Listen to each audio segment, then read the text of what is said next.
Continuamos conversando con el doctor José Toro Hardy. Por aquí le preguntaba que cómo ve usted la economía cuando un salario integral de bolívares 51, el trabajador tenga que pagar 100 bolívares por un kilo de carne, por ejemplo, ¿no?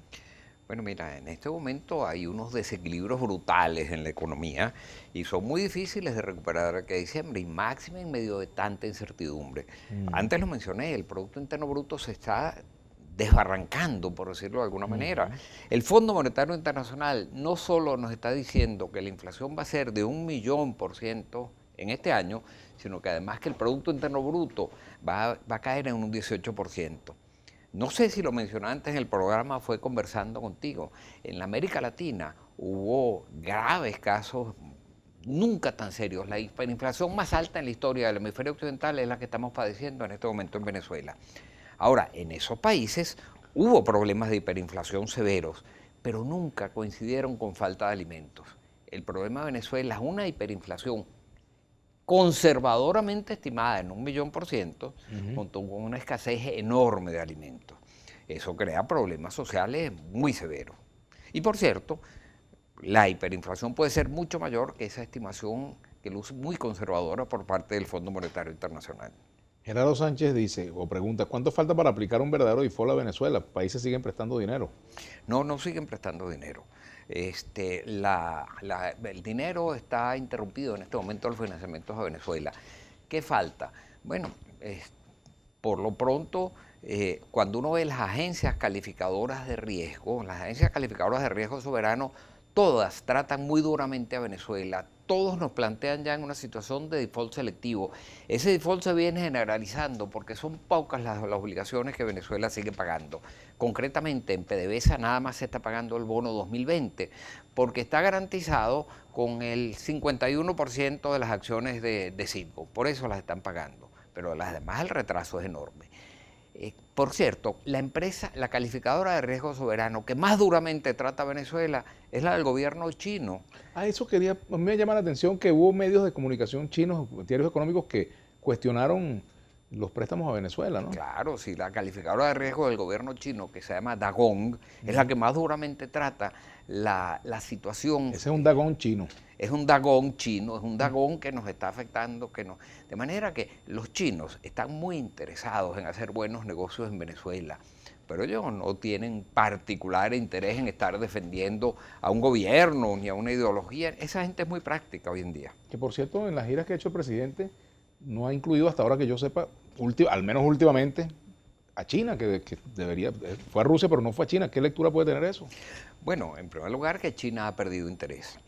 ¿Por qué ha perdido China interés? Bueno, porque al principio nos llegaron a prestar hasta 60.000 millones de dólares, pero por cierto, la mitad de esos recursos nada más servían para comprarle productos a China.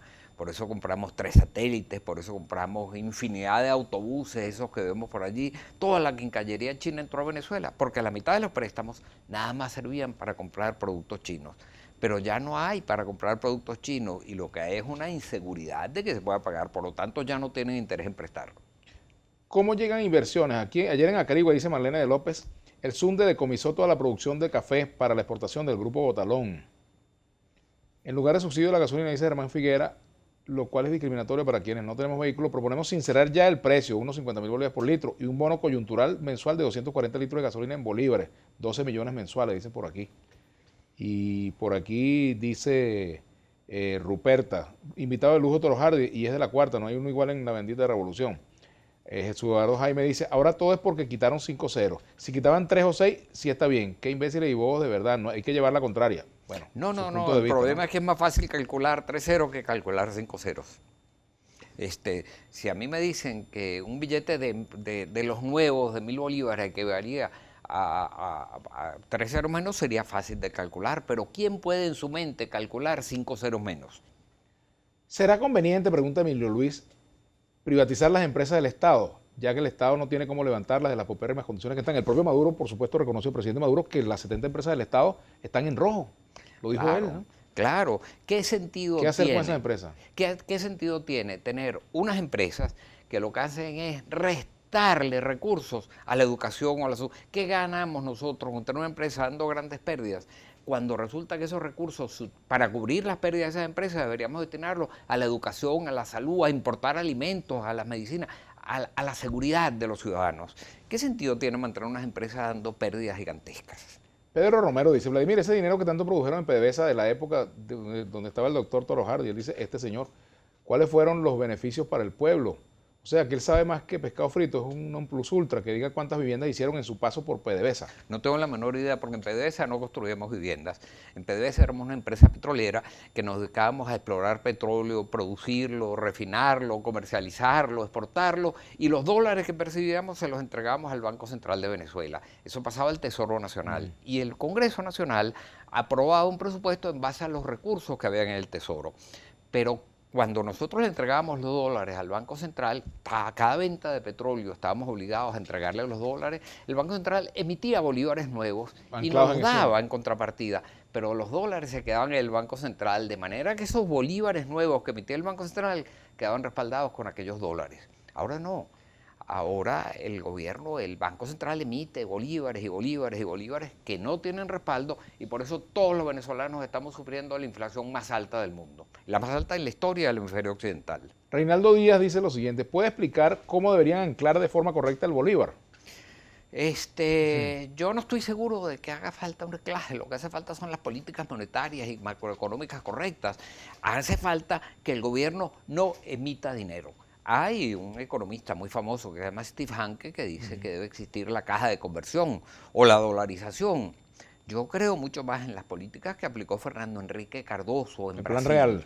El plan real, que funcionó. Acabó con la inflación en Brasil, puso a la economía de Brasil a crecer enormemente y, por cierto, le dejó la cama tendida a Lula, que vino después y hoy se encontró una economía ordenada en momentos en que después subieron los precios de todas las materias primas y eso lo transformó, le dio la inmensa popularidad que llegó a tener el presidente Lula en Brasil. Yo creo que las economías hay que ponerlas en orden. Yo no creo que se pueda resolver los problemas económicos con medidas mágicas. Una recomendación final para el presidente Maduro. ¿Qué le diría usted si él le hace una consulta sobre las medidas que hay que tomar ahora? Bueno, yo lo primero que le diría es enfrente a la inflación con racionalidad. Enfrente a lo que necesitan los ciudadanos. No es lo que necesita el gobierno. Usted está para resolver los problemas de los ciudadanos, no los de su partido y no los de su gobierno.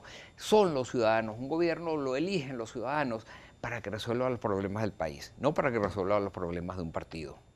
Muchas gracias, doctor. Encantado. Un placer tenerlo por acá. Es un honor para mí. Bueno, ya se reencontró con sus tiempos de televisión, ¿eh? Sí, bueno, en este mismo estudio estuve varios años haciendo unos programas. Así es. Muchas gracias por haber venido. Y a ustedes, queridos amigos, los invitamos ahora para que sigan en sintonía de Brújula Internacional con el embajador Julio César Pineda. Será hasta mañana.